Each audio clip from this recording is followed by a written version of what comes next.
pero muy buenas noches a todos nuestros queridos seguidores, seguidoras de Red Geo Chile. El día de hoy nos encontramos en nuestra sexta noche consecutiva. El día de hoy es nuestro sexto capítulo de nuestro ciclo de conversatorios Red Geo Conversa. El día de hoy nos encontraremos con el mismísimo geógrafo y académico de la Pontificia Universidad Católica de Chile, Marcelo Lagos. Así que nos vamos a conectar en unos minutos con él. Bueno, vamos a tomar estos 10 minutitos para poder establecer conexión con ustedes, para saber cómo se escucha, si se ve bien, pueden ir comentando también desde dónde nos están siguiendo.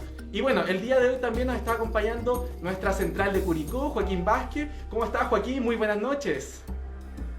Buenas noches, Cristóbal. Aquí estamos expectantes de la llegada de Marcelo, así que bienvenidos a todos los seguidores que nos están viendo. Hagan sus preguntas para cuando llegue Marcelo se las podamos hacer. Escriban en los comentarios. Sí, eso sí. Así que contarles que a las 9 en punto de la noche vamos a establecer contacto con Marcelo Lagos. Vamos a estar con él, vamos a estar conversando también un poco de su vida académica, de su trayectoria, acerca del riesgo, del desastre. Así que se viene muy buena esta noche. Así que también la invitación es que ustedes puedan compartir este live con sus amigos, sus conocidos, para que así también tengamos más alcance en cuanto al conocimiento. Agradecemos también enormemente a todo el equipo que está formando este conversatorio de Red Geo. Así que muchas gracias también, equipo de Red Geo Chile, que está ahí presente también. Vamos a hacer nuevamente la búsqueda. Aquí está, Marcelo Lagos, le vamos a mandar la solicitud. Atento, Joaquín, ya somos más de 100 personas que están observando la transmisión. Vamos a establecer contacto entonces con Marcelo, ahí está conectando. Hola Marcelo, ¿qué tal? Muy buenas noches. Hola, hola, ¿me escuchan bien? Sí, perfecto. ¿Tú me escuchas bien, Marcelo? Sí, a ambos los estoy viendo y los estoy escuchando. Anticipadamente, porque entiendo que esto empieza a las 9. Sí, nos quedan cerca de 2 minutos. Cerca de 2 minutos. Estos 2 minutos los vamos a tomar entonces para poder conectarnos con las personas que nos vayan diciendo si se escucha bien. Al menos tú me dices que me escuchas bien y a mi compañero también. Sí, no, súper, súper. Perfecto. ¿Me escuchas bien? ¿Sí? Sí, los escucho muy bien. Excelente, perfecto, entonces no tenemos ningún problema de audio, porque te comento que el día lunes, que fue nuestro primer conversatorio con Sergio Ruiz, tuvimos problemas de audio, había un acoplamiento, pero temas técnicos que pasan. Ya, perfecto. Voy a poner una luz acá. Ah, si me puedo, no mucho, ahí.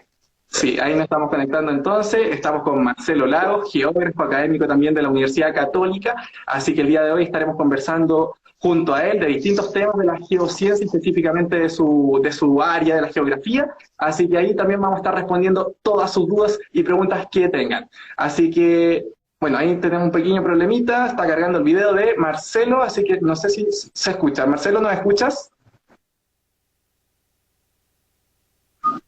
Creo que tuvo un pequeño percance con el internet, sí, al parecer sí, así que esperemos estos segunditos y comenzamos de inmediato. Ahí está. No escuchamos, hola. Se había quedado pegado.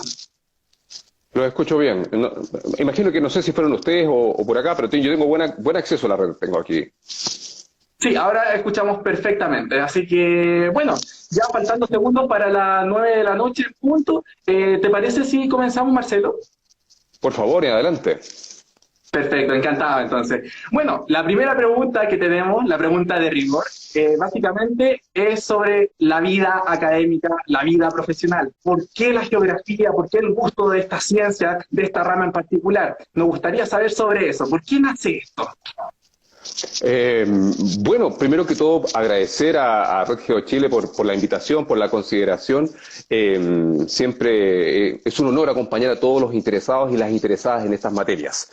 La verdad es que yo llevo 22 años como académico tiempo completo en la Pontificia Universidad Católica de Chile, trabajo en el Instituto de Geografía y actualmente dirijo el Departamento de Geografía Física.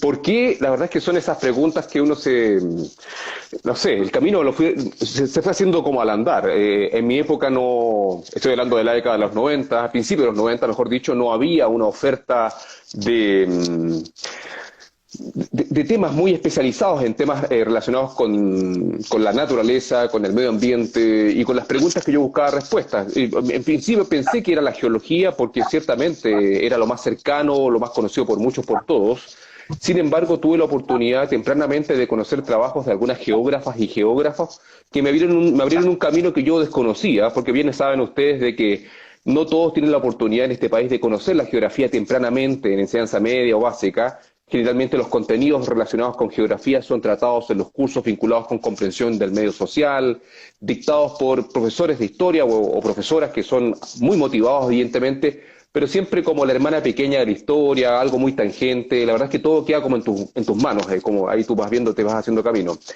Y sin saberlo descubrí que existía la carrera de geografía, cosa que no tenía idea, nunca nadie me lo había dicho, y en la Chile, en la Católica, en esa época, hoy día están numerosas carreras, o sea, en otras universidades, y hice una apuesta, y es una apuesta de la cual evidentemente hasta hoy día no me arrepiento. Wow. Y bueno, hasta el día de hoy hemos visto notablemente que te sigue apasionando el tema y bueno, esto para futuro da para largo también, ¿cierto? O sea, la trayectoria tanto académica, profesional, porque ahora también has dado un gran paso, estás en la televisión, por lo tanto, ¿qué tal con todo eso?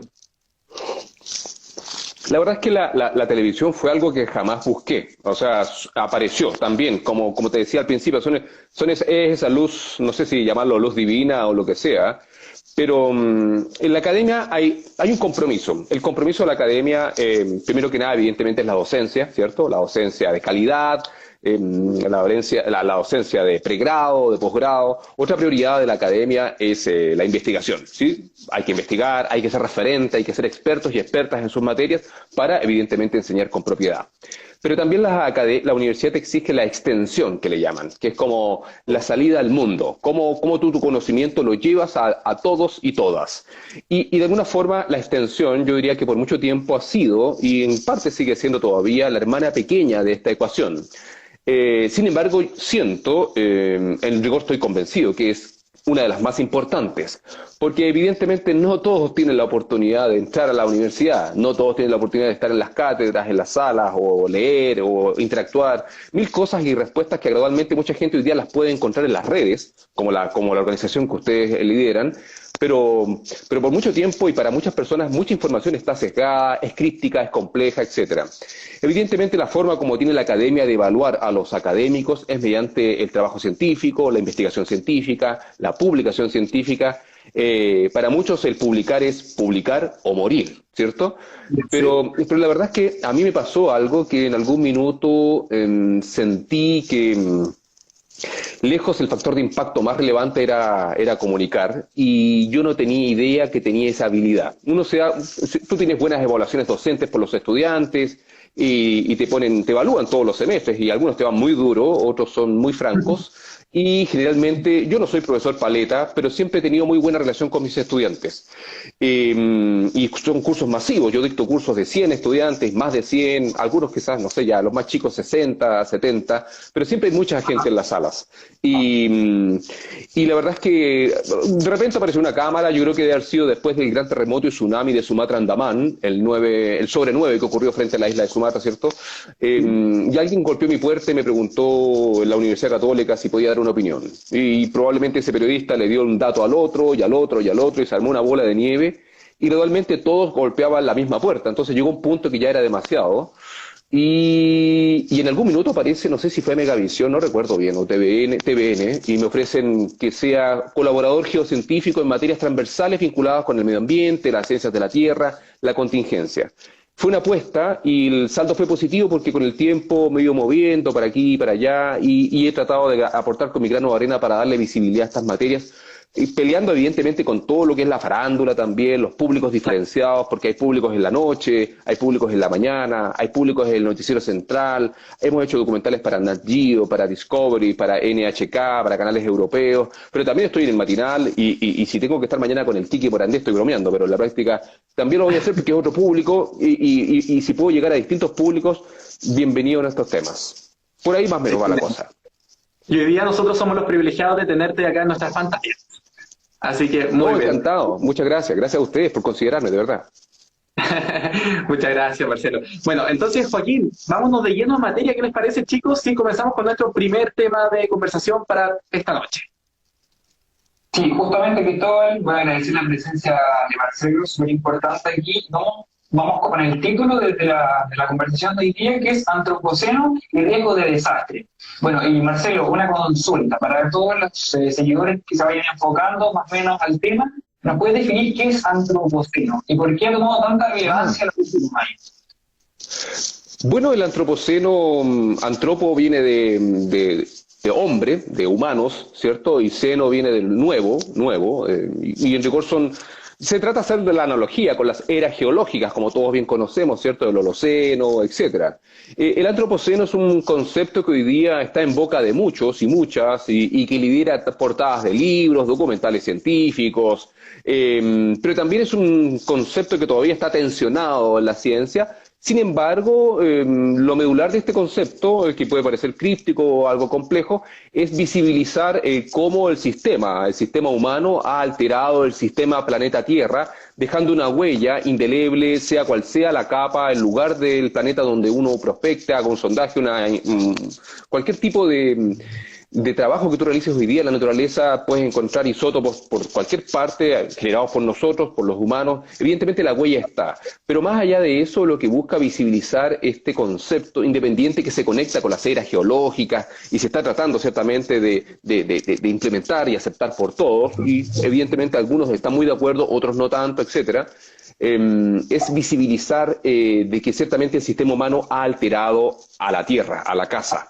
Y de alguna forma somos una especie relativamente reciente, ¿cierto? El Homo sapiens, lo más parecido a nosotros, los homínidos más parecidos a nosotros, datan de unos 200, 300 mil años atrás, y de alguna otra forma, en tan poco tiempo, ¿cierto? En esta tierra hermosa que tenemos nosotros, que tiene, muy bien saben ustedes, más de 4.650 millones de años, más o menos, ¿cierto?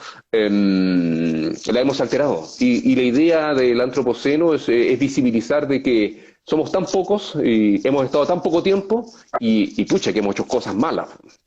Sí, realmente. Sí, de hecho hemos estado conversando también con otras personas, por ejemplo, Eduardo Sáenz, meteorólogo, por lo tanto él nos contaba también del calentamiento global, del impacto que ha tenido, por lo tanto esto es a nivel interdisciplinario, en todas casi las disciplinas, use el tema del impacto por parte del humano. Agregaría también de que también hay posiciones encontradas, porque uno acá generaliza y habla de cómo el sistema humano ha alterado el sistema planeta Tierra.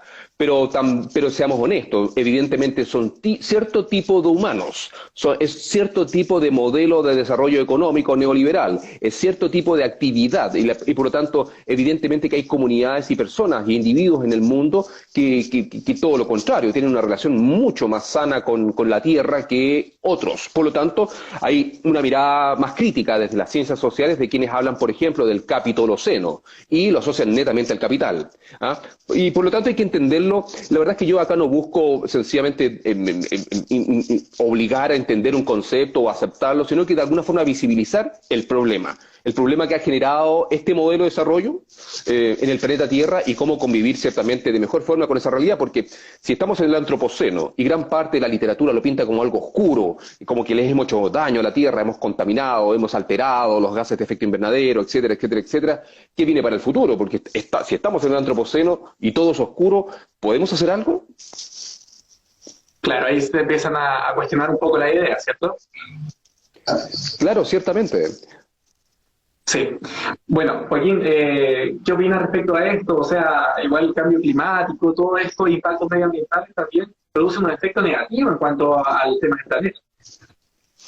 Sí, por supuesto. Creo que muchas veces somos egoístas, vemos solamente nuestro metro cuadrado y no vemos el impacto que debemos tener sobre las demás personas, o al final a la larga nos afecta a nosotros, al futuro, a nuestros hijos, y claramente esto tiene un gran impacto. Algunas personas incluso ni siquiera creen en esto y la verdad están cerrados, pero claramente hay un impacto negativo, y a futuro obviamente puede ser peor de lo que ya está. Bueno, ambos han tocado un tema bien interesante, que es el tema de quienes dudan, porque evidentemente tal como hay terraplanistas, tal como existen escépticos del cambio climático, también evidentemente hay gente crítica sobre el antropoceno. Pero la verdad es que desde el punto de vista de la ciencia, nadie pone en duda que esto está sucediendo. Y por lo tanto, gastar saliva en quienes no creen, yo no creo que sea nuestro objetivo convencer a las personas, sino clarificar que aquí hay trabajo científico de décadas, ciertamente dedicadas a tratar de entender cuál ha sido el impacto ciertamente de la especie humana en el planeta Tierra, y los datos lo confirman. O sea, no hay comparación. Los estudios proxy, los núcleos de hielo, la composición de la atmósfera hace miles de años atrás, independiente de las glaciaciones o los interglaciales, ciertamente las concentraciones que teníamos solamente de óxido de carbono hoy día ciertamente nunca antes habían sido registradas, por lo menos en los últimos miles de años, ciertamente, y claramente ahí hay una huella humana. Sí, bueno, igual interesante tema, siendo 9:10, estamos conversando con Marcelo Lagos, geógrafo y académico de la Pontificia Universidad Católica de Chile. Joaquín, ¿qué te parece si nos vamos con nuestro segundo tema del día de hoy? Perfecto, Cristóbal. Vámonos con el segundo tema. Y bueno, esto nos remonta ya un poco al año 2011.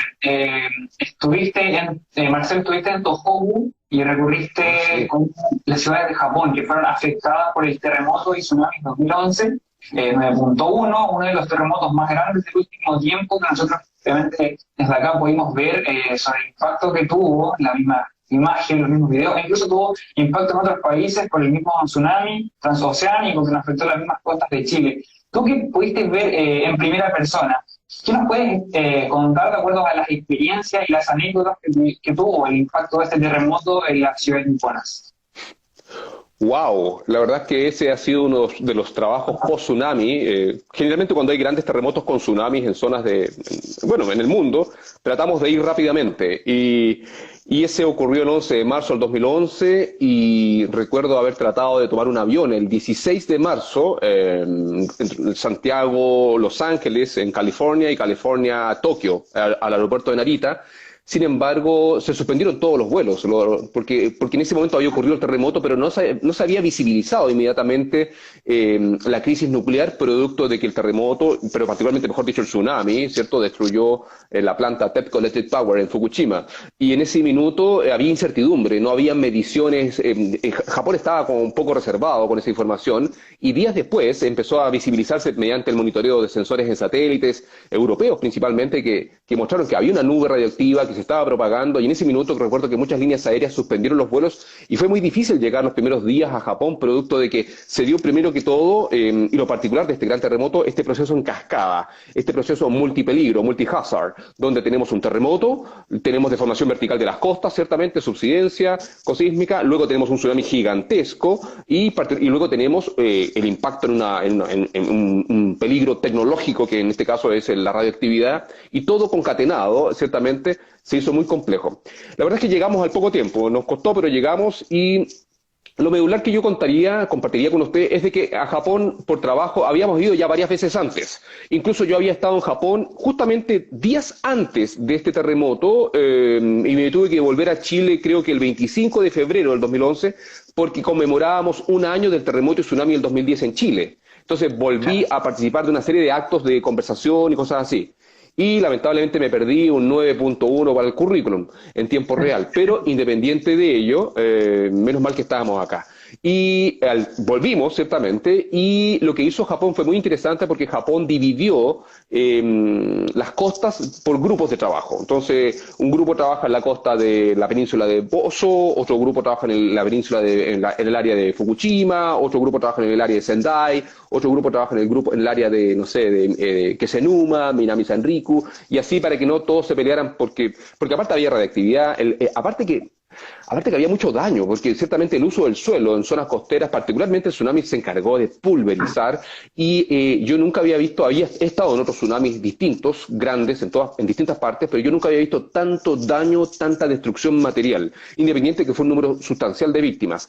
Yo diría que lo que más me llamó la atención de Japón, primero que nada, fue el daño, la magnitud del daño, la magnitud de lo expuesto, siendo que tsunami, bien saben ustedes que es un concepto de origen japonés, ¿cierto? Tsunami, ola, puerto, ola de bahía. El mismo país que creó el concepto, uno de los países más preparados en temas de gestión del riesgo de desastre en el mundo, en esa oportunidad fue sobrepasado porque subestimó las señales de la naturaleza, porque confió en sus teorías, en sus modelos numéricos, en sus datos, en sus supuestos, y también confió en las probabilidades. Porque al final de cuentas acá el tema pasó de que todos los mapas de peligro sísmico elaborados, particularmente el principal, que decía que era poco probable que ocurriera en esa zona un gran terremoto, ciertamente, y que rompieran todos los segmentos a la vez, porque rompieron 5 segmentos a la vez, ocurrió. Y de alguna forma el terremoto gigante de Tohoku del 2011 confirmó, y estando allá en terreno, de que en rigor no hay que subestimar las zonas de subducción.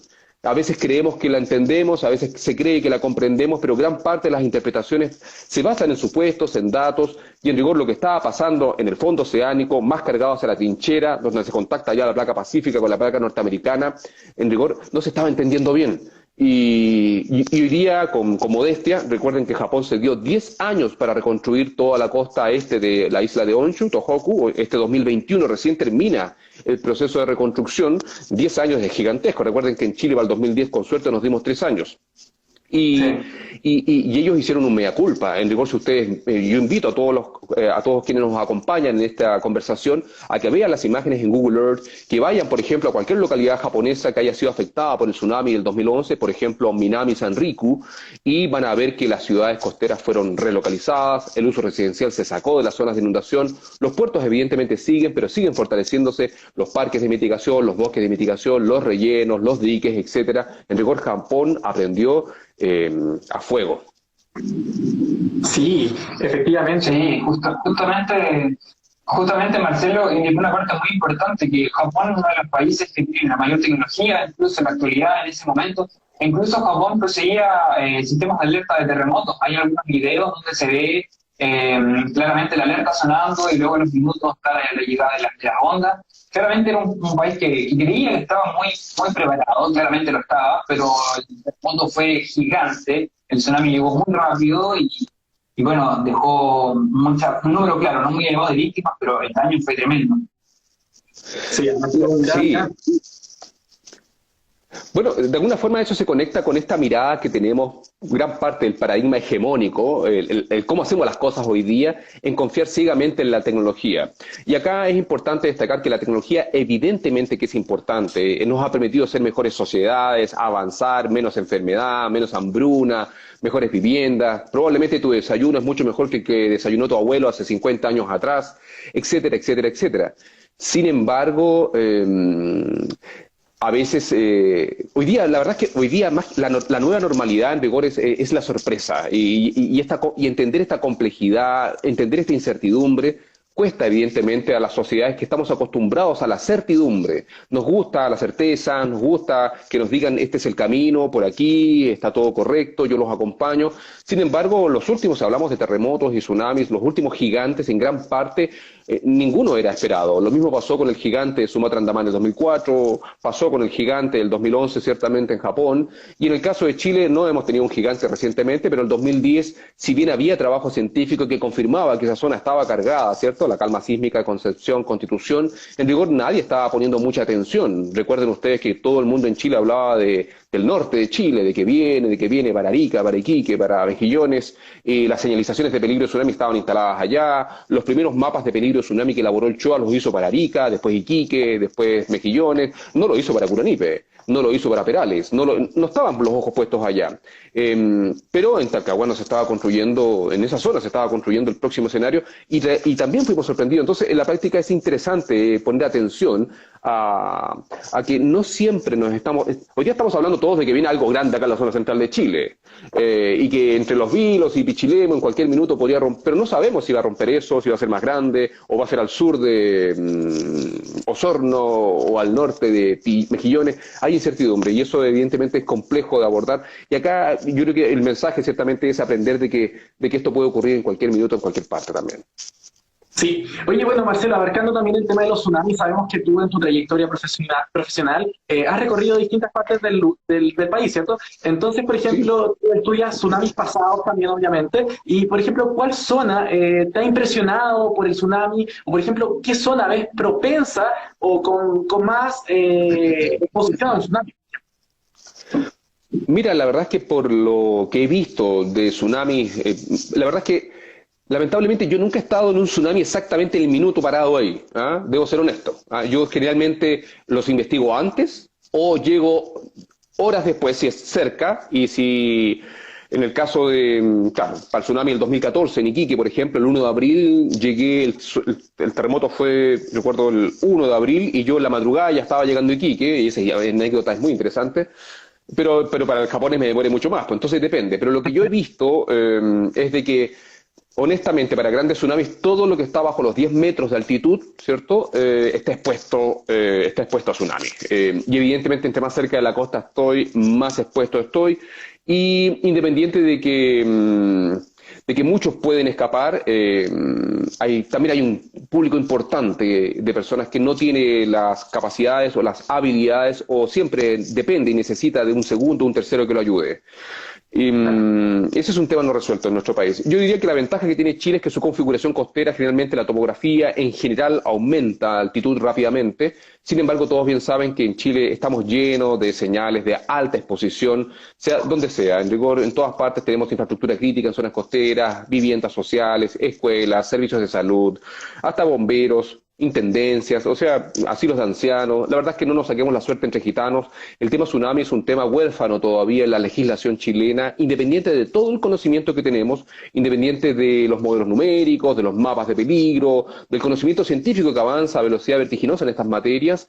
Eso no quiere decir que esa información llegue instantáneamente al mundo real, y en la práctica vemos cómo gradualmente se construye riesgo por decisiones humanas. Y en este caso, evidentemente, hay una fuerte influencia del modelo de desarrollo económico que evidentemente fuerza y doblega ciertamente el deber que tienen las gobernanzas locales de frenar, de prohibir, de restringir, porque ciertamente cuesta a veces llegar a quienes toman decisiones en el mundo donde viven personas, porque evidentemente todos quieren desarrollo turístico para su comuna, todos quieren que lleguen personas, todos quieren que se paguen impuestos, todos quieren desarrollo local y confunden la prevención, el evitar ciertamente el riesgo de desastre con desastrología, con fanatismo, y que eso puede afectar el desarrollo de la comuna, etcétera, etcétera, etcétera. Lamentablemente ese es un temazo, porque todavía no logran entender gran parte de quienes toman decisiones en este país y en gran parte de los países del mundo, de que invertir en prevención ciertamente es lejos más rentable que gastarse ese dinero en el post-desastre, en la reconstrucción, por ejemplo. Exactamente. Riesgo del desastre, acabas de nombrar también, Marcelo. Joaquín, tengo entendido que también tenemos que hablar respecto a eso. ¿Qué dirías respecto a eso también en ese tema del riesgo? Bueno, la verdad es que evidentemente... Adelante. Sí. Sí, Joaquín. Ah, ok. Sí. Bueno, digo, adelante, Marcelo. Ah, gracias. Adelante, adelante. Ok, voy. No, el riesgo de desastre, el rigor, como bien saben ustedes, es la probabilidad de que ocurra, de que se materialice un desastre. Entonces, siempre hay riesgo. Todos sabemos que no podemos manejar a 200 kilómetros por hora porque hay un riesgo de accidente. Bien saben ustedes que si se toman una botella de pisco de 80 grados, no sé, o de 40 o de 50 al seco solos, probablemente lo mínimo que les va a pasar va a ser un coma etílico, ¿cierto? Y saben evaluar el riesgo. Se van de a poco, o van combinando, o van comiéndose unas aceitunas, algo van haciendo, ¿cierto? Sobre todo ahora que viene el 18.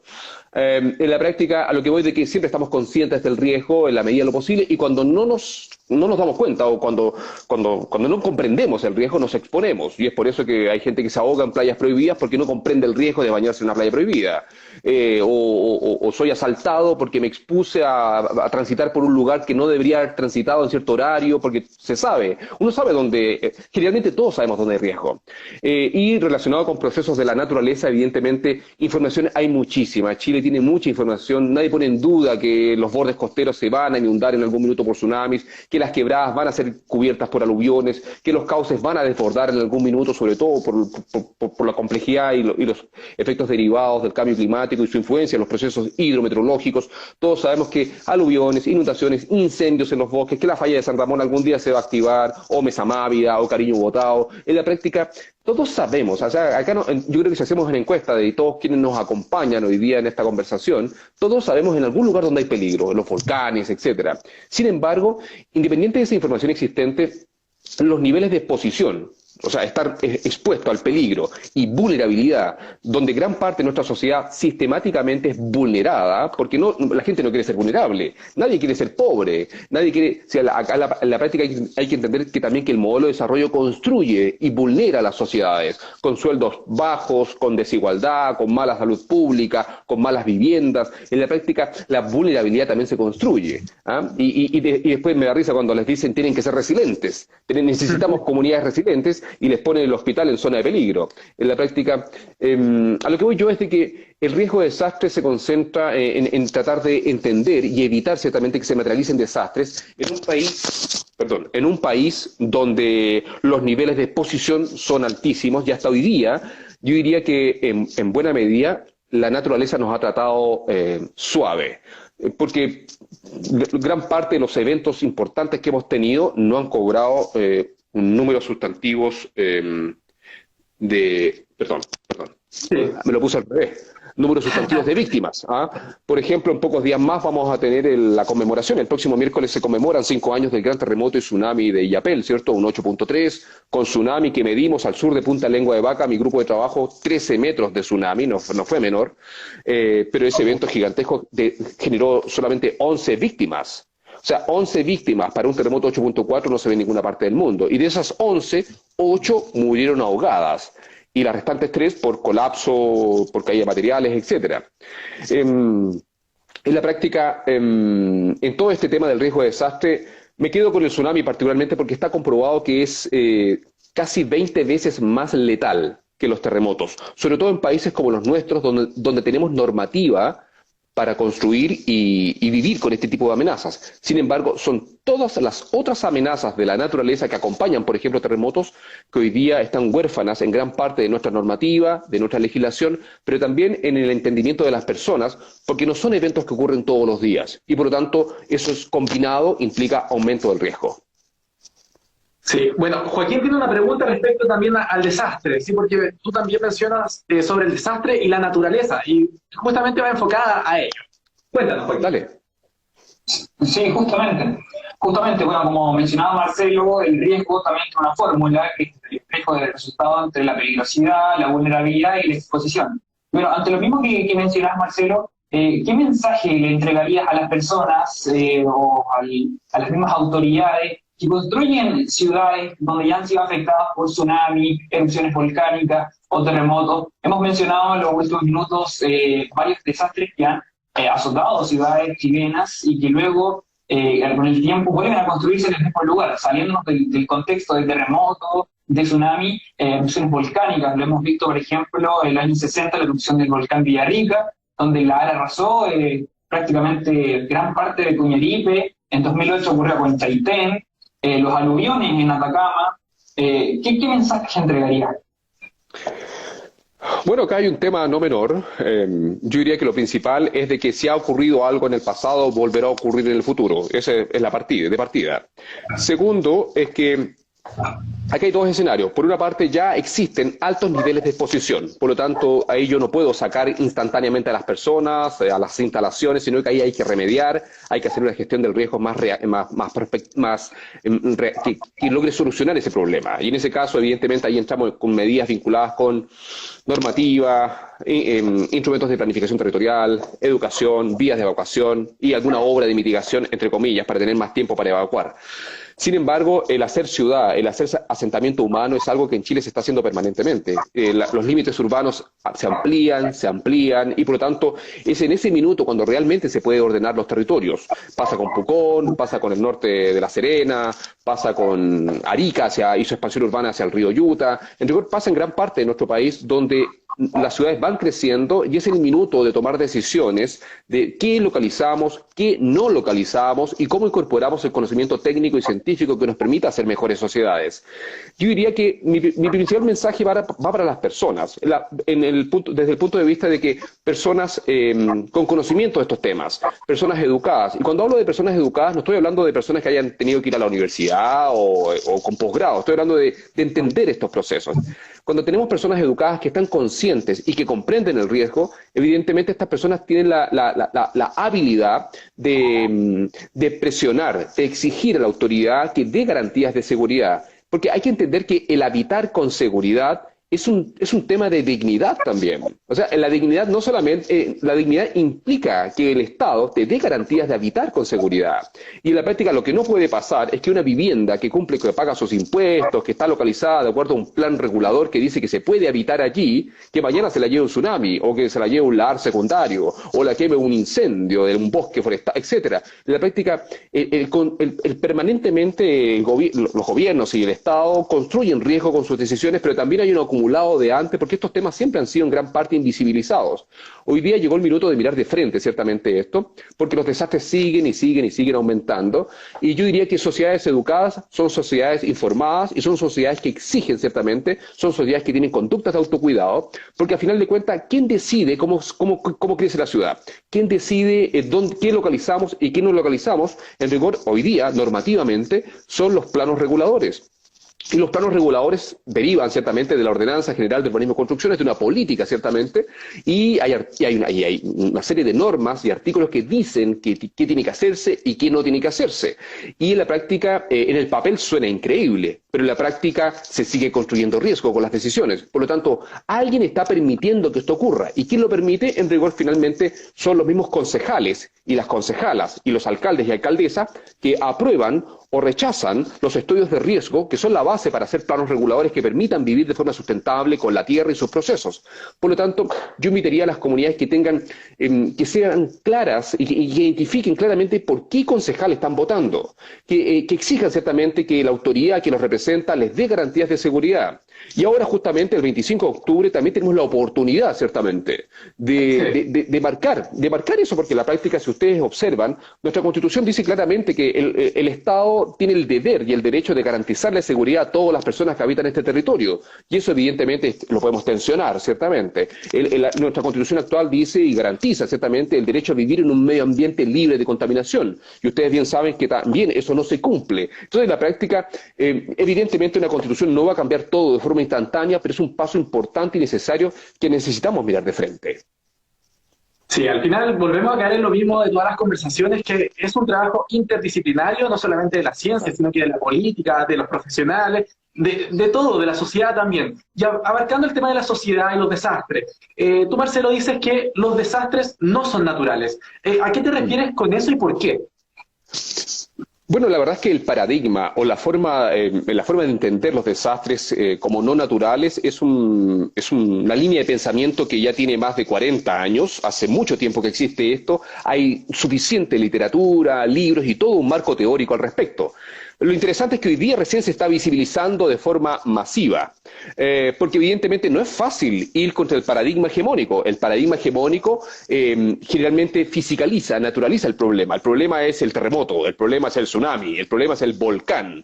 Y por lo tanto hay que hacer estudios cuantitativos y hay que definir cuál es la zona roja y cuántas viviendas se destruyen y cuánto me demoro en evacuar y cuál es la ecuación que explica de mejor forma la dimensión del fémur que me permita tener la velocidad suficiente para llegar a la zona segura en tiempo razonable.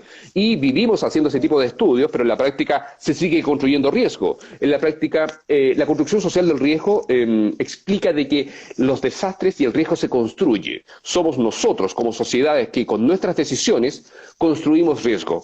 Ponemos vivienda social en zona de peligro volcánico en Pucón. Dejamos a la deriva a Chaitén, por ejemplo, después de las erupciones del 2008, y que se rajen con sus propias uñas por casi una década, incluso más tiempo, y hoy día hay que darle una respuesta, pero particularmente con Chaitén hay que reparar el daño hecho. Hoy día, más peligroso que el volcán para Chaitén es el mismo Estado, que no ha logrado manejar por décadas, ciertamente, el abordar ese tema de dignidad en el habitar, particularmente para los habitantes de Chaitén Sur. Entender que el riesgo y el desastre no es natural permite concentrarnos en los verdaderos responsables.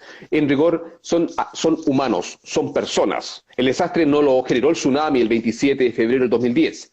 El desastre lo generaron una serie de personas, profesionales, que permitieron que se fueran localizando personas muy cerca de la costa, que permitieron sencillamente localizar esa escuela, que la construyeron, que firmaron los planos, y después las personas compran y llegan y después dicen las personas quieren vivir en el peligro. Pero en rigor son quienes toman decisiones de cómo queremos, cómo imaginamos un territorio, quienes con sus acciones, o mejor dicho, con sus inacciones, pero mejor dicho, con la falta de comprensión del riesgo, que de alguna forma se va construyendo el desastre. El desastre no ocurrió el 27 de febrero, ni tampoco el 2 de mayo de 2008 en Chaitén, ni tampoco ese 11 de marzo del 2011 en Japón. El desastre se construye en el espacio-tiempo. Son décadas y décadas de acciones e inacciones que de alguna forma van construyendo con sus decisiones aumento sostenido de exposición, precarización de la población, vulneraciones sistemáticas que terminan ciertamente con desastres, y bien saben ustedes que los desastres generalmente y mayoritariamente son nuestros compatriotas pobres los que pagan ciertamente cuando ocurre y se materializan este tipo de eventos. Dejar de lado la palabra natural es importante porque de alguna forma nos focalizamos en el problema. Y de alguna forma, a partir ya del 2005, el marco de Hyogo saca la palabra natural. Todos los marcos de acción de Naciones Unidas para definir estrategias y prioridades para convivir y disminuir el riesgo de desastre, que sigue aumentando y aumentando en todo el mundo, hoy día ya no hablan de desastres naturales, independiente que la literatura existe mucho al respecto, pero independiente de ello, lo importante entender hoy día es de que el riesgo se construye y el desastre, por lo tanto, también se construye. Somos nosotros. Son constructos sociales. Perfecto. 9:35, seguimos conversando una grata noche con Marcelo Lagos, geógrafo y académico de la Universidad Católica. Tengo entendido que Joaquín va con el próximo tema. Sí, justamente, bueno, súper interesante lo que decía Marcelo, que nos hablaba del mismo fenómeno, que claramente es un fenómeno, la ocurrencia a lo largo de los años, que se va a presentar en el futuro, pero somos nosotros mismos los que somos responsables, los que lo convertimos en desastre. Bueno, siguiendo con el siguiente tema, justamente lo vamos a enfocar un poco más en Atacama ahora, porque se ha presentado justamente esta serie de sismos hace algunas semanas atrás, y nos remonta un poco, nos hace recordar la ocurrencia del último evento en la zona, que fue en 1922, magnitud 8.5 aproximadamente según algunos autores, y que claramente provocó un tsunami que arrasó con varias ciudades costeras, y ya ha pasado mucho tiempo. Atacama es muy vulnerable, no solamente en el tema de terremotos y tsunamis, sino que a inundaciones. ¿Cómo ves tú el riesgo que hay Atacama? Viendo el tema de tsunami, de terremoto, y bueno, ahí justamente lo que hablaba, que existen muchos hospitales, muchas estaciones de bomberos, carabineros, en el mismo riesgo de tsunami. Bueno, Atacama, como bien saben ustedes, no es inmune a la amenaza sísmica, y tal como tú bien mencionabas, desde noviembre de 1922 que no ocurre un gran terremoto con tsunami, que incluso algunos calculan 8.7 más o menos.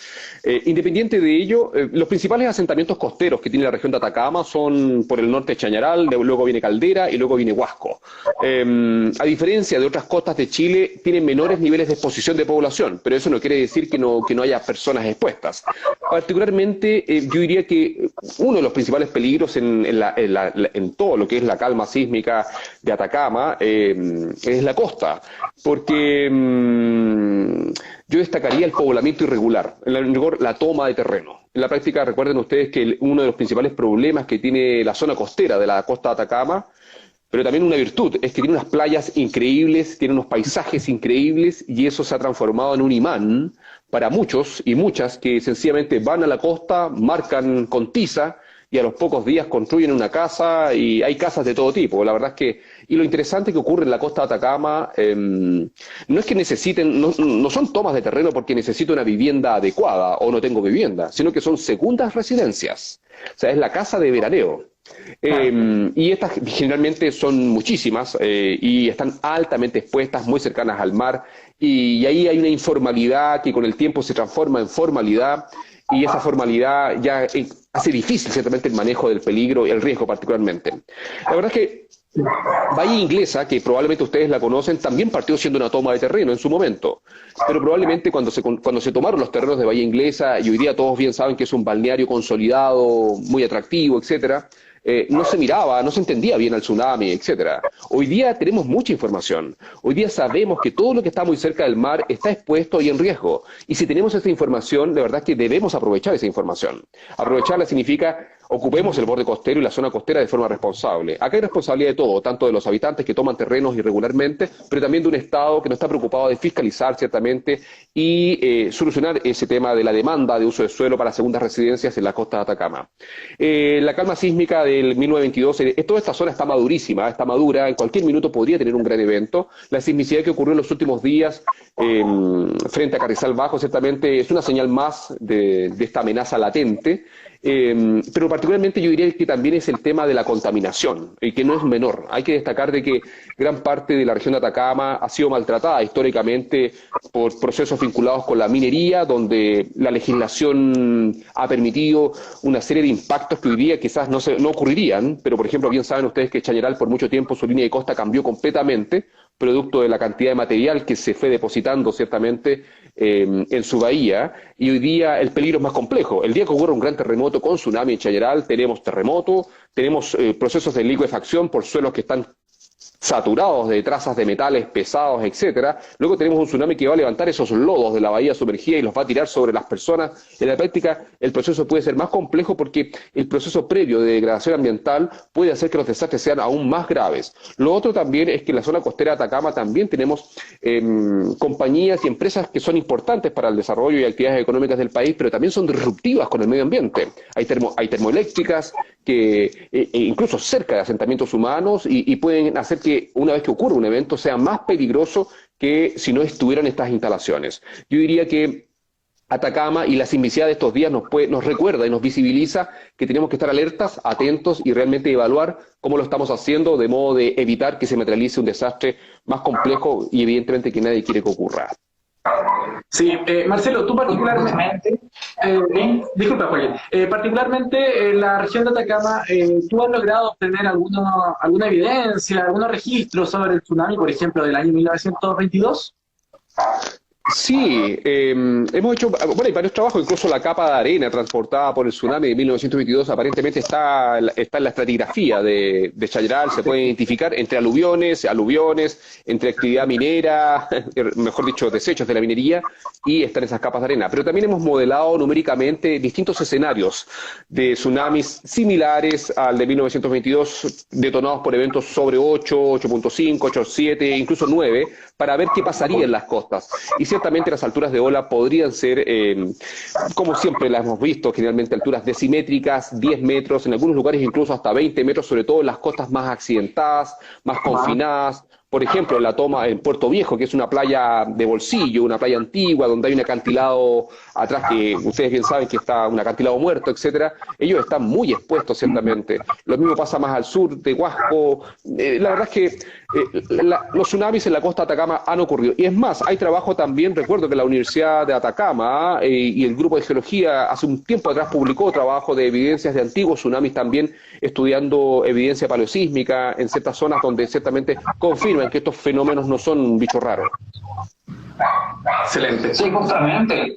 Recuerdo el terremoto de 6 que ocurrió en la costa de Atacama en 1420, justamente casi ya varios años, casi decenas de años. Se dice que hubo un terremoto cercano a 9 que pudo haber justamente azotado la costa de Atacama, porque claramente Atacama no es no tiene un historial sísmico de grandes terremotos como así lo ha tenido, por ejemplo, la zona central. Tenemos el terremoto de 1922, de 1819, que son eventos importantes, pero eventos de 9, recuerdo un paper de 1420 que se habla sobre depósitos de tsunami. Bueno, has tocado un punto muy importante porque evidentemente eventos gigantes con magnitudes cercanas a 9, por ejemplo, como el de 1960 en el centro sur o el de 1730 en la zona central, son eventos que necesitan siglos, incluso en algunos lugares del mundo hasta miles de años para acumular energía. Y por lo tanto, el hecho que no esté en el registro histórico, el hecho que no esté en el registro instrumental, no quiere decir que la costa de Atacama sea inmune a la posibilidad de este tipo de eventos. Yo diría que rescatando lecciones de Sumatra Andaman en 2004, rescatando las lecciones de Japón en el 2011, la verdad es que si Atacama está frente a una zona de subducción, y particularmente la costa de subducción chilena, ciertamente que tiene un currículum de eventos gigantes, nadie puede descartar la probabilidad de que ocurra un evento gigante sin ningún problema. Ahora, evidentemente nadie puede decir si eso va a ocurrir, nadie lo puede afirmar, nadie se puede anticipar, pero yo no descartaría la posibilidad. Perfecto. Hablando de tsunamis, por ejemplo, chicos, ¿qué les parece? Si vamos al otro tema que Joaquín también tenía planteado, acerca de los tipos de evacuaciones. ¿Qué pasa, por ejemplo, con la evacuación vertical? ¿Cierto, Joaquín? Sí, justamente, incluso una pregunta que llegó aquí a las redes sociales, nuestros internos nos pasaron, sobre el tema de Valparaíso. Se forma mucha congestión, lo pudieron haber sido testigos de la misma, de la sismicidad que ocurrió en 2017. La congestión que se provocaba en la alerta de tsunami, que luego fue descartada minutos después. ¿Cómo se haría en ese caso y si la evacuación vertical sería una buena alternativa? Bueno, la verdad es que hemos insistido con la alternativa de la evacuación vertical hace más de una década. O sea, la verdad es que hace mucho tiempo, desde que existe la normativa ISO internacional para la instalación de señalizaciones y formas de evacuar, ustedes van a ver que si van a Japón, si van a la costa oeste de los Estados Unidos, van a ver que la señalización de evacuación vertical existe, está instalada, Australia, Nueva Zelanda, en rigor no tiene nada de raro, eso existe. Ustedes recorren las costas de Japón y van a ver que están identificados cuáles son los edificios que cumplen con las condiciones para soportar volúmenes importantes de personas en altura, pero particularmente si ustedes miran los videos de alta definición que se grabaron para el gran tsunami y la inundación del 2011 en Japón, muchas personas lograron salvarse verticalmente. O sea, en rigor eso es sabido, eso está en boca de todos. El punto es que particularmente en Chile eso no se ha logrado implementar porque tenemos evidentemente un modelo de desarrollo que privilegia la propiedad privada por sobre un fin público, ciertamente, que es evacuar a todos por igual, ciertamente democráticamente. No es fácil en Chile abrir las puertas de un edificio privado y que suba cualquier persona, porque evidentemente es un tema que legalmente no está normado. Lo otro es que en temas de normativa para construir en zonas de peligro de tsunami, si bien elaboramos una norma, yo soy coautor de ella, que es la norma chilena, la NCH 3363, que dice cómo convivir, cómo construir en zonas de peligro de inundación por tsunami. Es una norma que todavía no se exige formalmente y que independiente de ello, tampoco todos los edificios cumplen con el requisito para albergar un número importante de personas. Sin embargo, es un tema que, tal como ustedes plantean, está en boca de todos quienes estamos conscientes de los niveles de peligrosidad, de la congestión generalmente que se arma después de un gran terremoto, sobre todo en zonas costeras. Sin embargo, nadie lo pone sobre la mesa. Desde el punto de vista de gobierno, un tema de Estado, porque ciertamente más temprano que tarde, no solamente Valparaíso, esto va a pasar con Viña del Mar, esto va a pasar con Iquique, esto va a pasar con muchos asentamientos costeros expuestos en Chile, donde todos sabemos que lo vertical es una alternativa para salvar vidas, pero todavía se sigue discutiendo el cómo, el cuándo, la normativa, la mesa de trabajo, y viven inventando la rueda y armando comisiones, y los días pasan, y lo que va a pasar es que nos va a pillar sencillamente durmiendo, mirando para otra parte, y va a llegar el tsunami y probablemente mucha gente no tome la decisión razonable porque todavía no se le ha dado prioridad a ese tema. Hay manuales para evacuar horizontalmente, hay recomendaciones para modelar el tiempo de escape a zona segura, pero gran parte de todo es horizontal. Lo vertical, existe mucha literatura internacional, incluso trabajo nacional, que confirma que es la alternativa. Nosotros ya desde el 2011 que tenemos trabajos donde modelamos numéricamente tiempos de evacuación horizontal versus vertical, por ejemplo, ante inundaciones parecidas a la de 1730 en Viña del Mar, y evidentemente demostrábamos en ese trabajo tempranamente, donde lo vertical es la alternativa para salvarse en ciudades como esas, por ejemplo, donde es la principal alternativa, donde ustedes bien saben que la inundación podría ser muy grande. Sin embargo, la información está, pero no llega, no se hace. Por lo tanto, mi invitación a la gente que habita en las costas y que habita estructuras en altura es de que, sobre todo los edificios construidos después del 2010, que tienen muchas mejoras para convivir con terremotos como el 2010, yo me quedo en el edificio y trato de ver la forma de subir a altura, ciertamente, y luego estar atento, ciertamente, a lo que digan las autoridades locales. Y en el caso de estructuras más antiguas, ahí hay que estar atentos, ciertamente, porque nadie garantiza. En el caso de Valparaíso, ustedes bien saben que el patrimonio de Valparaíso, en gran parte de las zonas más del plan, están mal mantenidos, algunos están descuidados y pueden ser un riesgo, sencillamente, para quienes habitan esas estructuras, y quizás verticalmente no sea lo más indicado. Hay que evaluar, hay que saber qué tipo de estructura vertical cumple su función, y ahí hay una tarea pendiente todavía. Excelente, o sea, todavía aún hay harto trabajo por delante. Bueno, sabemos que Marcelo tiene ahí un tiempo muy acotado, al menos para estar con nosotros. ¿Les parece, chicos, si vamos al último tema, después respondemos un par de preguntas y finalizamos? ¿Qué les parece? Excelente, entonces Joaquín va con el próximo tema, el último. Perfecto, bueno, el último tema, Marcelo. ¿Qué también está preparado nuestro país ante amenazas de terremoto y tsunami post-2010 comparado con otros países como México, Perú, Estados Unidos, Nueva Zelanda, Japón? Son países también altamente sísmicos y golpeados con grandes terremotos, pero considerando el antes y el después de 2010. Bueno, la verdad es que hay dos miradas. Una mirada es la mirada de las personas, las comunidades que viven expuestas al riesgo. Y otra cosa es cómo los gobiernos miran de frente estas amenazas latentes. Desde el punto de vista de la comunidad, evidentemente yo diría que Chile ha tenido la oportunidad de estar expuesto a numerosos terremotos con tsunamis en la última década. Vino el terremoto y tsunami en el 2010, ¿cierto? Con todo lo que generó. Luego, un año después, llegó un tsunami de campo lejano desde Japón, en 2011, que en Dichato medí 5.3 metros de tsunami y en Puerto Viejo, en Atacama, en esa oportunidad, en 2011, medí más de 4 metros. Luego tuvimos el terremoto y tsunami de Iquique, el de Pisagua, ciertamente con inundaciones en toda la zona costera, en Camarones, en la quebrada de Camarones también medimos 5 metros. En Arica medimos 3 metros, en el puerto de Hilo medimos 3 metros. Luego vino el terremoto y tsunami de Illapel, ciertamente que conmemoramos 5 años este próximo miércoles, que también tuvo tsunami. O sea, en la práctica lo que quiero llegar es de que la naturaleza nos ha permitido visibilizar y nos ha sensibilizado a todos y a todas sobre que la amenaza sísmica es latente, o sea, puede ocurrir en cualquier minuto, y que generalmente los eventos importantes en las costas van acompañados de tsunamis. Distinta es la realidad mexicana, donde hemos trabajado permanentemente también desde el 2007, donde no existe ese clic, ese nexo entre el terremoto con un maremoto o tsunami. Y, por ejemplo, para los terremotos, recuerdo para el terremoto de la calma sísmica de Tehuantepec, que rompió el 2017, estuvimos trabajando allá también, mucha gente no corrió, solamente se asustó por el terremoto, hubo víctimas, hubo destrucción de viviendas, pero nadie corre porque no está en la retina. Recuerden que la costa pacífica de México tiene subducción, tiene la placa de Cocos interactuando con la placa norteamericana y sin embargo no han tenido grandes tsunamis registrados en tiempo reciente, pero sí histórica y prehistóricamente. Hemos publicado recientemente trabajos en esos temas también, junto con gente de la UNAM, Universidad Nacional Autónoma de México. Yo creo que desde el punto de vista de las comunidades, los habitantes de las zonas costeras en Chile lejos están más preparados que países vecinos, dada la recurrencia, dada la ocurrencia en la última década importante de este tipo de eventos, pero también los medios, la comunicación efectiva y como científicos y científicas permanentemente en acciones como la que ustedes están realizando hoy día, permiten esta bajada, esta llegada, el compartir con todas las personas. Otra cosa es el tema de la autoridad y particularmente desde los gobiernos generalmente somos sociedades reactivas y desde ese punto de vista sociedades reactivas quiere decir que reaccionan después de. Pasó para la erupción del 2008 que después de la erupción del Chaitén se crea el Sistema Nacional de Vigilancia Volcánica con todo, independiente que ya existían esfuerzos antes, después del 2008. Después del 2010 aparecen los turnos 24/7, se crea el Centro Sismológico Nacional, llegan recursos para los instrumentos, llega dinero para potenciar las estaciones del nivel del mar en la costa, después. Evidentemente, mirado con perspectiva, claramente estamos mejor preparados que antes del 2010. Aparte también aparece una masa crítica nueva.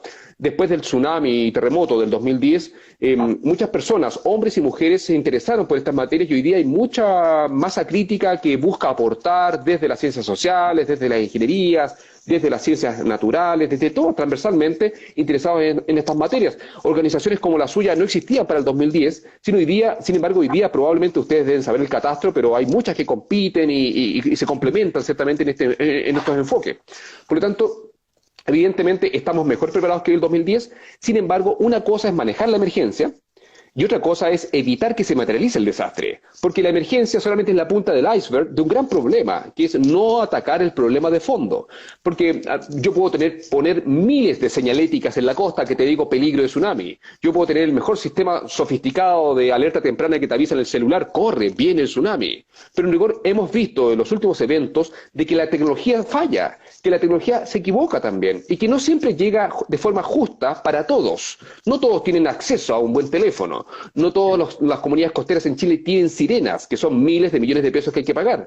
En la práctica, por lo tanto, yo diría que el problema de fondo acá es atacar los problemas de fondo, y ahí sí que tenemos tareas pendientes. Los problemas de fondo para disminuir el riesgo de desastre son atacar la pobreza, atacar la desigualdad, cuidar los ecosistemas frágiles. En la práctica, esos son los grandes problemas que construyen riesgo. Lo demás es importante, pero también es cosmética. La sirena es importantísima, pero no ataca el problema de fondo. La señalética es súper importante, pero no ataca el problema de fondo. El simulacro es importante, pero no va al problema de fondo. Entonces, por lo tanto, tener sociedades más justas, tener sociedades más iguales, tener sociedades que de alguna forma más educadas, más empoderadas en estas materias, va a permitir ciertamente en el futuro que el riesgo de desastres vaya borrándose, porque en rigor los desastres no deberían ocurrir. Los desastres son una anomalía en la Matrix. Y quienes vieron Matrix, la película, que saben que es un clásico de la ciencia ficción, las anomalías, esos déjà vu, no deberían existir. Recetas muy buenas existen para que no hayan desastres. Basta solamente con leer un poquito y vamos a entender ciertamente que podemos convivir de mejor forma, de forma más sana, más sustentable con el planeta Tierra, que todos bien saben que no nos necesita. Nosotros somos los parásitos aquí. Perfectamente. Sí, justamente tocaste un tema importantísimo, Marcelo, que es el tema de las organizaciones en las redes sociales. Nosotros justamente nos creamos post-2010, han pasado varias personas, incluso hasta un cambio de nombre, y justamente es claro, llegar a la población, tener una gran cantidad de gente que pueda consultar, estar ahí disponible para responder sus dudas, justamente crear instancias como esta, para que personas expertas en el tema vengan y respondan las dudas de la comunidad. Así que es súper importante. Y justamente un tema también que relevante a la pregunta anterior, nosotros también hemos visto mucho el impacto que pueden tener las ciudades costeras con respecto a terremotos de subducción, porque obviamente son las más propensas, los más recurrentes, los más frecuentes, pero también hemos olvidado un poco de aquellos sismos que ocurren al interior, de los sismos en fallas geológicas. Sabemos que en nuestro país existen fallas importantes, como la falla de Lipini-Ofqui, en Aysén, en los lagos, bueno, pasan por varias regiones, incluso se inicia cerca del volcán Copahue, la falla de Fernando Magallanes, cerca de Punta Arenas, que ha originado terremotos en el 49, justamente son fenómenos que tienen el ciclo sísmico más largo. Son fallas que obviamente van generando terremotos en tiempo más extenso, pero no por eso quiere decir que no existen. Bueno, has tocado un tema muy interesante porque, como bien explicas, del momento que son objetos tectónicos que tienen comportamientos muy extendidos en el tiempo, que necesitan mucho tiempo para acumular ese presupuesto energético y liberarlo como terremotos, son muy incomprendidos. O sea, yo creo que el tema de fallas, pero particularmente fallas activas en Chile, sigue siendo un tema huérfano, independiente de que la falla de San Ramón hace noticia permanentemente, pero eso no se traduce en que estemos disminuyendo la exposición de gran parte de la principal ciudad de este país, desde el punto de vista del número de personas expuestas a este tipo de riesgo. Tenemos una normativa, ¿cierto? Bien saben ustedes, la NSH 433 y una serie de decretos supremos y normas complementarias que permiten que el habitar y el construir en Chile de alguna forma conviva con el terremoto de subducción que mencionabas, ¿cierto? Ese terremoto costero, grande, importante, y cuyas ondas se atenúan cuando van hacia el interior. Y que se pueden amplificar dependiendo de condiciones de sitio, bien saben ustedes mil cosas, pero el terremoto por falla cortical, por falla superficial, ciertamente es un terremoto que sigue estando huérfano en gran parte de nuestra normativa, y ahí hay que hacer un mea culpa, porque ciertamente nadie pone en duda que todavía se está discutiendo y se está actualizando las normativas para tratar de construir de mejor forma ante este tipo de amenazas. Sin embargo, hay intereses gigantescos. Por una parte hay un tema de conocimiento. No todas las fallas activas realmente son comprendidas de forma adecuada todavía en Chile. Y las que son comprendidas, y acá tomo el ejemplo de la falla de San Ramón, porque hoy día nadie pone en duda que es un objeto peligroso, la verdad es que tensiona intereses económicos, intereses inmobiliarios, intereses que no quieren de alguna forma priorizar ciertamente la necesidad de que necesitamos normas específicas o especies de microzonificaciones que permitan abordar el cómo habito, el cómo ocupo un territorio de forma diferenciada, porque las exigencias podrían aumentar los costos de construir, los costos de los seguros, los costos de inversión, y de alguna forma el modelo sencillamente es que yo diría que es el que el modelo de desarrollo, mejor dicho económico, actual en este país, es el que ha obstaculizado en gran parte el incorporar y el mejorar nuestra normativa de diseño sismo resistente ante este tipo de peligros que son las fallas activas, que están huérfanas en nuestra norma, y bien saben ustedes que en otros países del mundo más avanzados como California, como Japón, son objetos tratados de forma diferenciada, con restricción al desarrollo urbano, con áreas de influencia, buffer de prohibición, o con seguros relevantes que en Chile todavía no existen. Perfecto. Bueno, Marcelo, muchísimas gracias por este espacio de conversación. Ya llevamos alrededor de una hora un poco, sí, 2 minutos para las 22 horas acá en Chile. Se ha pasado bastante corto este tiempo, así que agradecerte por parte del equipo por estar acá. Bueno, te quería preguntar también si podemos responder a algunas consultas de las personas y con esto finalizamos para poder terminar y concluir de una buena forma este conversatorio, ¿te parece? Sí, por supuesto, dale. Encantado de acompañarlos y contestar. Excelente. Entonces, Joaquín tiene nuestra primera pregunta. Te escuchamos. Sí, bueno, justamente hace referencia a la sismicidad que ha ocurrido en estos últimos días en la zona norte, la ocurrencia de un próximo terremoto, porque incluso Sergio Barrientos ha hecho una declaración sobre que creo que tiene un evento sísmico en la zona central, justamente en la laguna típica existente entre Yapel y Chillán. Es exactamente el próximo terremoto o algún otro lugar donde exista esta laguna. Esta pregunta que hace. Bueno, lo que me planteas y que indica Sergio, ciertamente, la verdad es que no es un capricho. O sea, todos sabemos el currículum que tiene la zona central de Chile, pero particularmente que la zona central de Chile, primero que todo, hay que entender que no es lo mismo un terremoto más al norte o más al sur, independiente de que son peligrosos, independiente de las consecuencias. Un terremoto importante en la zona central de Chile puede que el desastre sea mucho mayor que en cualquier parte del territorio. Aquí ustedes saben que se encuentran sus cuentas de Gmail, aquí está tu cuenta en el banco, aquí están los servidores, aquí está la infraestructura crítica, acá en la zona central de Chile está el 100% casi la decisión política en un país centralista. Aquí pasa todo, acá está el Congreso, acá, bueno, independiente de ello, pero a lo que quiero llegar es que en la zona central de Chile el escenario podría ser muy complejo. Y acá, en rigor, en la zona costera, estamos hablando de las zonas donde ocurren los terremotos más grandes y que generalmente van acompañados de tsunami. Todos bien sabemos ya que existen distintos tipos de terremotos, ¿cierto? Hay terremotos más costeros, más profundos, que son grandes, como el de 1822, como el de 1906, como el del 2015, por ejemplo, pero también están los terremotos gigantes que ocurren más hacia la trinchera y que son más superficiales, estos terremotos interplaca como el de 1730 y que no ha ocurrido hace cerca de 3 siglos. Por lo tanto, esa amenaza latente y esa incertidumbre de saber cómo va a romper este segmento, si va a romper por partes, si van a ser 2 eventos sobre 8 o 1-9, implica que tenemos que prepararnos para el peor escenario. Y las palabras del representante, ciertamente Sergio, del Centro Sismológico Nacional, es de alguna forma es poner una voz de alerta, una luz amarilla, ciertamente, y entender de que tenemos que mirar de frente esta amenaza, que es latente, y por lo tanto disminuir riesgo, priorizar ciertamente, mirarlo, porque uno puede comprenderlo, pero esa comprensión puede ser discutible, y generalmente cuesta que nos pongamos en la situación de peores escenarios creíbles. Ahora, no solamente en la zona central de Chile, esto mismo pasa al norte de Iquique a Mejillones, esto mismo podría ocurrir desde Tirúa hacia el sur, independiente que no va a ocurrir un evento gigante como el de 1960, pero todos sabemos bien que el terremoto de Melinka, ¿cierto?, del 2016, ya confirmó de que esa zona nuevamente está cargada y que podría tener eventos con magnitudes incluso cercanas a 8 sin ningún problema, y esos eventos pueden ir acompañados de tsunami.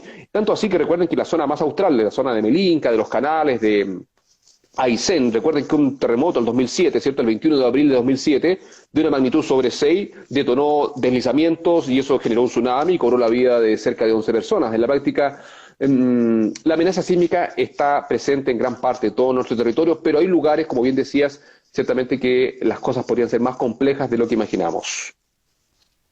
Excelente, muchas gracias.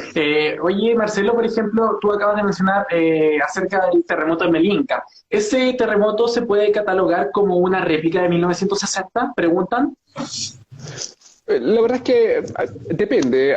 Algunos autores, porque en la práctica ocurre ciertamente en el contexto del área de ruptura del 60. Originalmente se pensaba que era una réplica, pero hay trabajos publicados, particularmente trabajos liderados por Melnick, Daniel, ciertamente de la Universidad Austral, donde confirman que aparentemente ya es un evento independiente, es un evento distinto y que de alguna forma es el despertar, como se dice, del gran área de ruptura de 1960, independiente que es poco probable que ocurra un evento gigante como el del 60, pero sí puede ocurrir un evento como el de 1837, como el de 1737, y el evento de Melinka de alguna forma viene a confirmarnos que esa amenaza está ahí, latente. Súper. Joaquín, tienes otra pregunta, ¿verdad? Sí, bueno, esta pregunta está un poco referida a lo que respondiste en un inicio, pero aún así para la gente que se está integrando. Dice, sí, cada vez que ocurre un terremoto, un evento geológico importante, casi siempre aparece en TV y la gente lo espera, incluso ha sido trending topic en Twitter, lo hemos visto muchos en la televisión. ¿Qué siente con respecto a la fama que usted? Disculpa, ¿la falla? ¿La fama? La fama. La fama. ¿Cómo tomo el tema de la fama? Justamente. La verdad es que no la tomo, la verdad es que no la busco. La verdad es que agradezco que la gente me escuche o que ponga atención. Agradezco los memes, también me lo tomo con mucho humor. Para mí es métrica, porque de alguna forma muestra que la gente está interesada en estas materias. Y yo me lo tomo con mucha humildad, la verdad, pero también con mucha responsabilidad, porque cada palabra que uno dice, cada concepto que trata de simplificar para explicar algo que puede parecer complejo, tiene que ser muy pensado y en tiempo real, porque a diferencia de los periodistas, generalmente yo nunca estoy leyendo nada. Los periodistas, ustedes no saben, pero los periodistas siempre tienen detrás de la cámara una pantalla gigante donde todo lo que hablan lo están leyendo. Y le están hablando también en el oído. En cambio, yo estoy así y me preguntan, así, en cámara, está viendo todo Chile y gran parte del mundo hispanoparlante, y contestamos en tiempo real. La verdad es que me lo tomo con mucha responsabilidad, y de alguna forma estoy consciente del impacto que genera. Y la respuesta que yo veo es positiva. En general, las comunidades, yo diría que la mayoría de las personas me lo agradece. A mí me llega mucho correo electrónico, mucha llamada telefónica, mucho mensaje. Yo no, pido disculpas porque no alcanzo a responder a todo el mundo, pero la gente es muy agradecida. Yo creo que la gente siempre va, y todos quienes nos acompañan van a agradecer cuando alguien explica, transmite y de alguna forma da una señal de que todos podemos entender, porque en rigor yo soy un convencido de que no existe nada complejo. Todo se puede explicar de buena forma y es necesario. Es un deber, sobre todo desde la academia, es un deber traspasar ese conocimiento a todas y todos. Súper. De hecho, ahí se nota también el cariño de la gente. No sé si está leyendo en comentarios, pero hay mucho cariño por parte del público que está esta noche. Bueno, tenemos las dos últimas preguntas para poder ir finalizando este conversatorio. Las voy a nombrar al tiro para que las podamos responder con continuidad. La primera, abarcando el tema de la televisión y todo eso, también hay gente que se dedica a divulgar información de supuestas predicciones sísmicas. Por ejemplo, ¿qué opinas sobre esas personas que muchas veces salen, tal vez por fama, por likes o por reproducciones o por distintos motivos? ¿Qué opinas sobre ello? Esa es la primera pregunta. Y la próxima, que también se ha repetido mucho, ¿qué está pasando en la Antártica? Y bueno, ¿cuál es el panorama allá? Si es que se podría responder. Y con eso estamos finalizando, Marcelo. Ok, Cristóbal. Mira, a ver, la verdad es que sea quien sea, persona o agrupación que dice ser capaz de predecir o anticiparse a un evento, la verdad es que es un mundo paralelo. Yo no lo conozco, no existe. Pero lo medular es que diría que cada vez que las sociedades comprenden mejor estos procesos, menos siguen este tipo de agrupaciones o personas. Si tú, no sé, tú vas a California o estás en Japón, cero posibilidad que existen estos personajes, porque las comunidades están empoderadas, comprenden, confían en la autoridad, en sus científicos y científicas. Sin embargo, en Chile yo creo que estos temas prenden, y en países como de América Latina particularmente, porque todavía claramente hay una deuda desde la academia, desde los programas educativos que hagan que países que somos tan sísmicos como los nuestros tengan sociedades educadas en estas materias, porque realmente si estos contenidos fueran tratados en profundidad, con el detalle que se debe y de una forma amigable, que sea transversal para todos, ¿cierto? Nadie estaría confiando en que alguien le dice que puede predecir un terremoto. El hecho de que la gente crea es porque alguien no ha hecho la pega antes, y la práctica es un deber, en este caso de los educadores, los académicos y académicas y todos, tratar de ponerle power para compartir, para educar, para discutir de estas materias, porque las sociedades educadas, sencillamente, estos tipos desaparecen, o estas organizaciones desaparecen cuando las sociedades son educadas. Y cuando hablo de educación no estoy hablando, insisto, de diplomas en la pared, sino que sencillamente de entender el proceso, de entender que vivimos en uno de los países más sísmicos del mundo y que hoy día, lamentablemente, todavía no existen métodos de predicción 100% para anticiparse a ese tipo de eventos. Sin embargo, lo que sí sabemos, y bien saben todos ustedes, que si ha ocurrido en el pasado, volverán a ocurrir.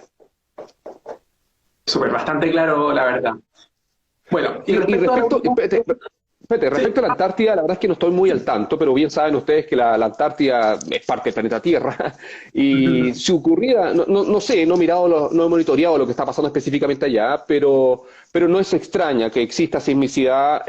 Allá hay contactos de placa, hay distintos tipos de márgenes activos y por lo tanto la sismicidad es consecuencia de ello. Así que no me sorprendería. Y lo interesante también es que si ocurre algo importante allá, probablemente tendría un impacto más en los sistemas naturales que humanos porque los niveles de exposición son muy bajos. Súper, entonces ahí para todos los que preguntaban, porque están como muy preocupados sobre la Antártica, hay mucha sismicidad. De hecho también nuestro equipo, el departamento de analistas, se ha encargado de ir calculando cada uno de los parámetros a nivel de los sismos, por lo tanto hemos estado informando constantemente a la población. Bueno, agradecerte nuevamente, Marcelo, por esta oportunidad que nos has dado. Nos hemos extendido del horario en que nos fijaste, así que realmente muchísimas gracias. Bueno, la gente va comentando ahí, dice que fue muy corto el tiempo que estuvimos para abarcar esta información. Así que, bueno, hay una pregunta protocolar en todo caso, Marcelo, y me gustaría que Joaquín la pudiese mencionar. Es una pregunta que se hace todas las noches, por si acaso. Ok, dale. Ya, Joaquín, te escuchamos. Sí. Bueno, justamente antes de hacer la pregunta, quería agradecer a Marcelo por el tiempo. Son casi 450 personas que se han conectado, ha roto el récord, así que agradecido. Y la pregunta todavía no me la han enviado al interno. Sí, o sea, bueno, la pregunta es por el tema de la segunda parte. Ahí te ayudo, Joaquín. La segunda parte. ¿Joaquín? No, todavía no he recibido la pregunta. Ya, bueno, me la están diciendo por... Si la tienes ahí, Sí, me la están... ahí, dale nomás con la pregunta. Me la está diciendo por interno aquí el director ejecutivo. Me pregunta, Ya, perfecto. como faltó tiempo, lamentablemente, tú, Marcelo Lagos, ¿aceptarías un segundo live para poder estar con Red Geo Chile nuevamente? Pero por supuesto, para todos quienes nos acompañan, encantado. La verdad es que hay distintos temas que podemos conversar. Y desde la geografía y el mundo, y tal como tú planteabas, Cristóbal, de esta mirada multidisciplinaria de las geociencias y cómo podemos compartir transversalmente, hay muchos temas que podríamos hablar. Así que coordinémonos con anticipación, busquemos una fecha y rematemos. Recuerda que este miércoles viene el aniversario del gran terremoto y tsunami de Coquimbo, ciertamente, de Illapel, y justamente yo ahora en la madrugada parto manejando, ya tengo mi salvoconducto, todas mis cosas para pasar los cordones sanitarios. Voy a estar trabajando todos estos días por la zona, recorriendo los lugares que fueron impactados por el tsunami.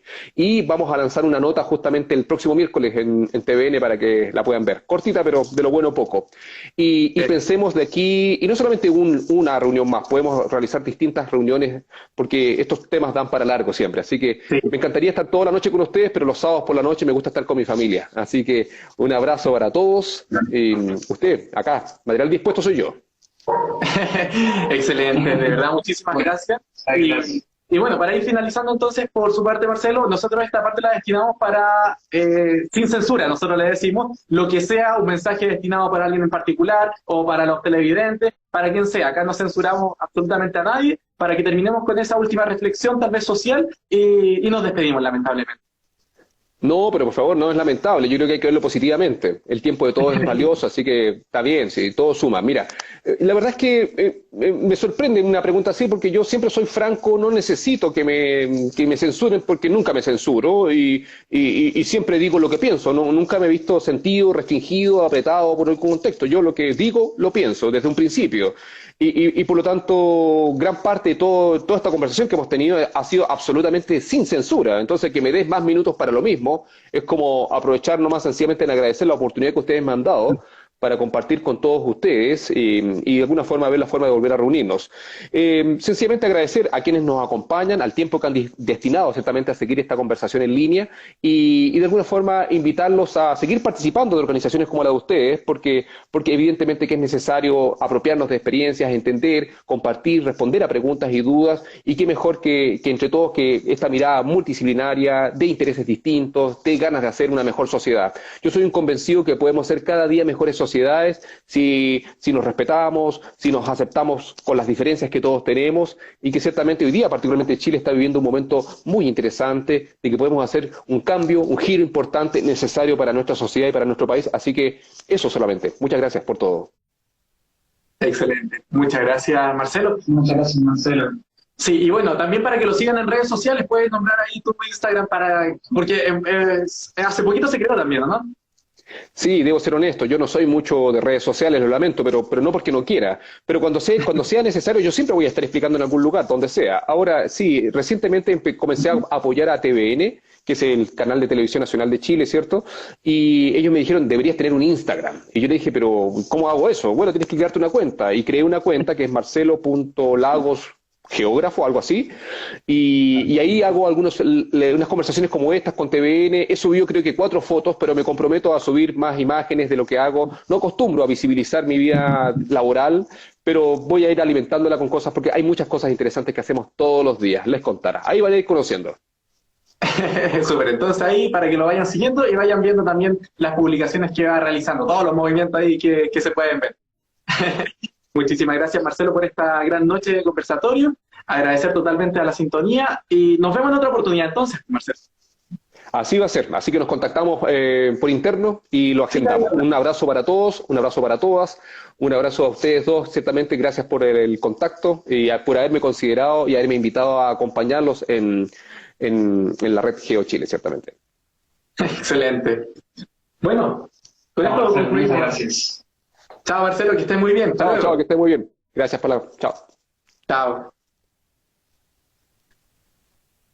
Bueno, Joaquín, ahí estábamos entonces con Marcelo Lagos, geógrafo y académico de la Universidad Católica de Chile. Bueno, ¿qué te pareció la conversación con Marcelo? Súper buena. Claramente se hizo un poco corto, teníamos un poquito más de preguntas, pero claramente por temas de tiempo, comprendemos a Marcelo también tiene su vida privada. Así que agradecemos las preguntas de la gente y bueno, si las tiene aún la pregunta, las podemos anotar, la gente que la va diciendo en los comentarios y en el próximo live podemos hacérsela. Recuerden seguirlo, @marcelolago.geógrafo, dijo él mismo que se había hecho la cuenta hace súper poco, así que a seguirlo y muchas gracias por la sintonía que ha sido la más alta de los últimos días.